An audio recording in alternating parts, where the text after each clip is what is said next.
2 अक्टूबर को रायबरेली में दलित युवक हरिओम वाल्मीकि की पीट पीट कर हत्या। 6 अक्टूबर को सुप्रीम कोर्ट के मुख्य न्यायाधीश BR गवई पर सुप्रीम कोर्ट के ही वकील राकेश किशोर का जूता उछालना। और 7 अक्टूबर को सीनियर IPS अधिकारी Y पूरन कुमार का खुदकशी करना। वैसे तो ये तीनों मामले अलग अलग हैं, लेकिन तीनों में एक बात पूरी तरह समान है, तीनों के पीछे दलित उत्पीड़न है। हम जातिवाद में यकीन नहीं करते। किसी इंसान को दलित कहना भी हमारी दृष्टि में उचित नहीं है। जब सबका खून एक जैसा है, तब कौन ब्राह्मण और कौन दलित, कौन क्षत्रिय, कौन छोटा और कौन बड़ा, कौन दलित और कौन स्वर्ण और कौन पिछड़ा। लेकिन मौजूदा व्यवस्था ही कुछ ऐसी है कि हमें अपनी बात समझाने के लिए जातिवाद का जिक्र करना ही पड़ रहा है। हमारा वश चले तो सरकारी रिकॉर्ड से एक ही झटके में जाति और धर्म के कॉलम को खत्म कर दें, लेकिन हमारे पास ये पावर नहीं है। संविधान में अभिव्यक्ति की आज़ादी है, इसलिए बोल तो पा रहे हैं, लेकिन हमें भी डर कर ही बोलना पड़ रहा है। हमारा ये मानना है कि अगर 2 अक्टूबर को रायबरेली की घटना और 6 अक्टूबर को भारत के मुख्य न्यायाधीश BR गवई पर सुप्रीम कोर्ट के वकील राकेश किशोर द्वारा जूता उछाले जाने की घटना नहीं होती, तो सीनियर IPS अधिकारी Y पूरन कुमार के खुदकशी मामले में भी DGP शत्रुजीत कपूर सहित 14 अधिकारियों के खिलाफ FIR दर्ज नहीं हुई होती। ऐसा हमारा मानना है। हो सकता है सरकार पहले ही FIR दर्ज कर ली थी, लेकिन हमने अपनी बात कही है। दोस्तों, आज इस पूरे प्रकरण पर विस्तार से बात करेंगे। आगे बढ़ने से पहले महेश कुमार वैद का सादर अभिवादन और हमारे चैनल को लाइक एवं सब्सक्राइब करने की अपील स्वीकार करें। हम आज आपको यह बताएंगे कि किस वजह से सरकार शत्रुजीत कपूर जैसे अधिकारी के खिलाफ FIR के लिए मजबूर हुई। हम FIR दर्ज होने के पीछे जिन 3 कारणों की चर्चा कर रहे हैं, जिन 3 कारणों की बात कर रहे हैं, उनमें रायबरेली की घटना भी है, जस्टिस गवई प्रकरण भी है और सबसे अंत में Y पूरन कुमार की खुदकशी भी है। रायबरेली की घटना से दलितों में थोड़ा गुस्सा पनपा था, लेकिन जस्टिस गवई पर जूता फेंकने के प्रयास से यह गुस्सा बढ़ गया। जूता फेंकने का प्रयास करने वाले वकील साहब जब धड़ाधड़ साक्षात्कार करने लगे तो यह गुस्सा और भड़क गया। लेकिन जब दलित उत्पीड़न से परेशान होकर हरियाणा के सीनियर IAS अधिकारी Y पूरन कुमार ने खुदकुशी कर ली, तो दलितों का गुस्सा 7वें आसमान पर पहुंच गया। सूत्रों के अनुसार सरकार इस गुस्से से सहमी हुई थी। गृह मंत्रालय तक पूरी हलचल पहुंच रही थी। दलित संगठनों के लामबंद होने की, दलित संगठनों की नाराजगी की खबरें सरकार तक पहुंच रही थी। यही कारण रहा कि 9 अक्टूबर की शाम ढलते ढलते चंडीगढ़ पुलिस ने DGP सहित 14 अधिकारियों के खिलाफ FIR दर्ज कर ली। सरकार दबाव में इसलिए आई क्योंकि कांग्रेस भी आक्रामक हो चुकी थी। राहुल गांधी और मल्लिकार्जुन खड़गे सवाल उठा चुके थे। स्थानीय कांग्रेसी नेता भी सवाल उठा चुके थे। हरियाणा में कांग्रेस के प्रदेश अध्यक्ष राव नरेंद्र ने भी सवाल उठा दिया था। बिहार चुनाव निकट होने की वजह ने भी सरकार को सक्रिय किया। अमित शाह का गृह मंत्रालय सजग था। पल पल की जानकारी उच्च स्तर तक पहुंच रही थी। फैसला दिल्ली से हुआ और चंडीगढ़ पुलिस ने पुलिस के आला अधिकारियों के खिलाफ FIR दर्ज कर ली। यह FIR उनकी पत्नी के बयानों के अलावा Y पूरन कुमार के सुसाइड नोट के आधार पर भी हुई है। दिवंगत पूरन कुमार की पत्नी वरिष्ठ IAS अधिकारी अमनीत P कुमार गुस्से में थी। जापान से लौटते ही सीधा आरोप लगाया, ये सुसाइड नहीं मर्डर है, जातीय उत्पीड़न है। तभी तो हरियाणा के इतिहास में पहली बार राज्य के DGP सहित 14 सीनियर पुलिस और प्रशासनिक अधिकारियों के खिलाफ मामला दर्ज किया गया है। ऐसा माना जा रहा है। मैं जब आपको ये खबर बता रहा हूँ, तब तक ऐसी सूचना भी आ रही है कि सरकार जल्दी ही मुख्य सचिव रस्तोगी के खिलाफ भी FIR दर्ज कर सकती है। FIR जो हुई है 14 अधिकारियों के खिलाफ, वह भारतीय न्याय संहिता की धारा 108, 3, 5, SC/ST एक्ट की धारा 3(1)(R) के तहत दर्ज की गई है। आप अपनी स्क्रीन पर इन धाराओं को स्पष्ट देख सकते हैं। वरिष्ठ IAS अधिकारी अमनीत P कुमार का कहना है कि यह आत्महत्या नहीं, हत्या है। चंडीगढ़ के सेक्टर 11 स्थित पुलिस स्टेशन में दर्ज की गई इस FIR में रोहतक के SP नरेंद्र बिजानिया सहित 14 अधिकारियों के नाम शामिल हैं, जबकि कुल 15 अधिकारियों पर आरोप लगाए गए थे।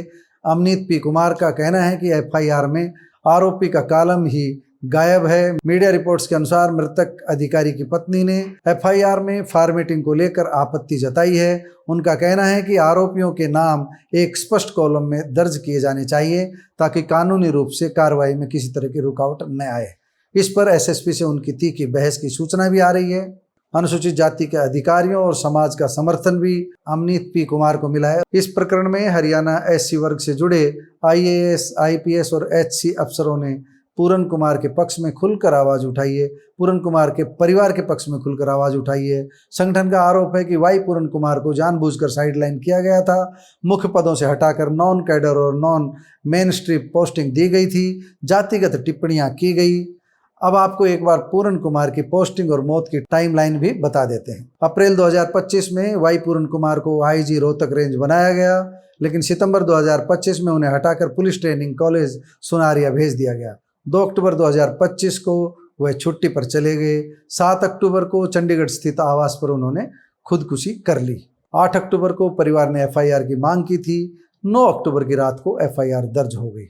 हम आपको ये बता दें कि इस मामले में अनुसूचित जाति वर्ग से जुड़े अधिकारियों ने सरकार पर सीधा दबाव बनाया था। दैनिक भास्कर की एक रिपोर्ट के अनुसार आईएएस अधिकारी डी सुरेश ने मुख्यमंत्री से कहा था कि ये मामला सिर्फ सुसाइड का नहीं है, बल्कि पूरे एससी समुदाय का, अनुसूचित जाति समुदाय का उत्पीड़न है। एफआईआर, सस्पेंशन और गिरफ्तारी जरूरी है। अन्य अधिकारियों ने भी कहा कि पिछले 3-4 सालों से एससी अफसरों को गैंगस्टरों की धमकियों से डराकर निशाना बनाया जा रहा है, यानी उनमें डर पैदा किया जा रहा है। उन्होंने कहा कि एसीबी और ब्यूरोक्रेसी में जातिगत भेदभाव हो रहे हैं। आईएएस विजय दहिया, जयवीर आर्य, डी सुरेश के अलावा कुछ और अधिकारियों की भी बातें आई। उन्होंने बताया कि एसीबी द्वारा टारगेटेड कार्रवाई की जा रही है।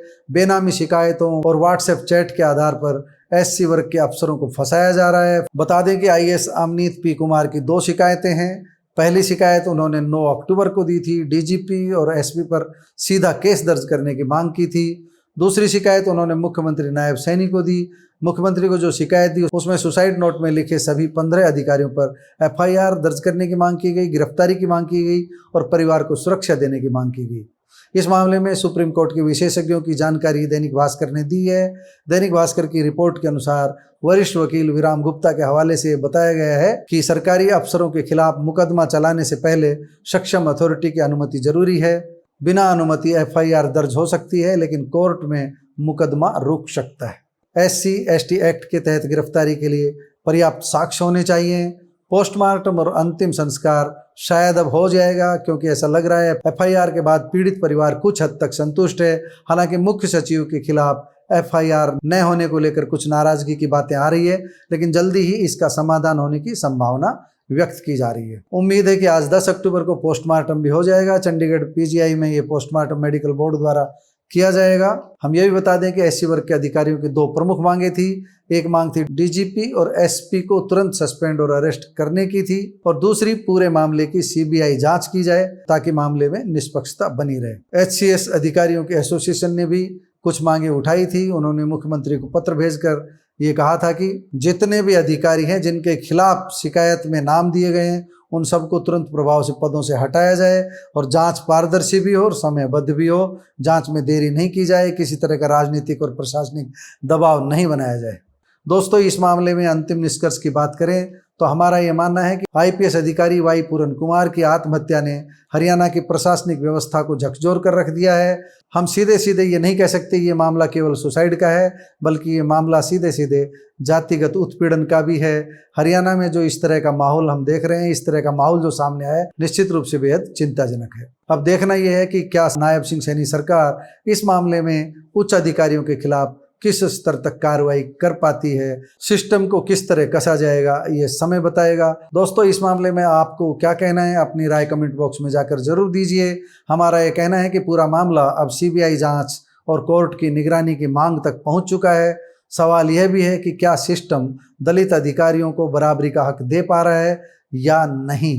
यह गंभीर सवाल है, इसका जवाब समय देगा। दोस्तों, आपको हमारी रिपोर्ट कैसी लगी कमेंट बॉक्स में जाकर बताइएगा ज़रूर। जिन 2 घटनाओं का हमने आपसे जिक्र किया है उनकी भी थोड़ी सी जानकारी हम आपको दे देते हैं। पहली घटना उत्तर प्रदेश के रायबरेली में 2 अक्टूबर को हुई थी।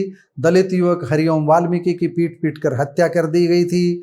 दूसरी घटना सुप्रीम कोर्ट के न्यायाधीश पर जूता फेंकने से जुड़ी हम आपको बता ही चुके हैं। जो 3 घटनाएं हुई है एक के बाद एक, इससे दलित संगठनों में रोष है, दलित समाज में रोष है, और ये रोष हम दलित समाज का कह करके टाल नहीं सकते।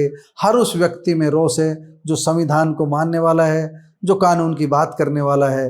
कानून हाथ में लेकर के कोई समाधान किसी चीज़ का नहीं हो सकता। हम सभी कानून से बंधे हुए हैं, इसलिए चाहे कोई वकील साहब हो या कोई पत्रकार साहब हो, कानून हाथ में लेने का अधिकार किसी को भी नहीं है। दोस्तों, आपको हमारी रिपोर्ट कैसी लगी बताइएगा जरूर। नमस्कार, धन्यवाद।